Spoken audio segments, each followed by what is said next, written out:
6 days na nga lang at 2025 na. Ready na ba ang New Year's resolution ng marami?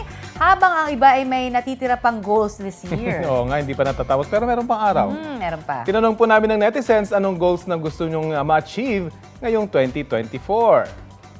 Bago raw magtapos ang taon, gusto ni Reese James na may pera ang kanyang wallet at bank account. Why not, di ba? Ang sabi naman ni Leonardo Mondaya sa wikang Iloco, awanin gayem o wala na kaibigan. Aba, wala na raw siyang natitirang goals for 2024. Wow, Kaya congratulations. congrats, Sana all. Goal pa rin naman ngayong taon ni Maricel Moral na mapanatili ang pag-angat ng maliit niyang negosyo at mapanatiling malusog ang kanyang pamilya.